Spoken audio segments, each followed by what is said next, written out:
generation blames the one before, and all of their frustrations come beating on your door. I know that I'm a prisoner to all my father held so dear. I know that I'm a hostage to all his hopes and fears. I just wish I could have told him in the living years. Oh, crumpled bits of paper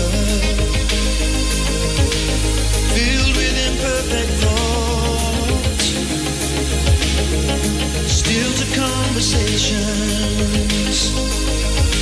I'm afraid that's all we've got. You say you just don't see it. He says it's perfect sense. You just can't get agreement in this present tense. We all talk a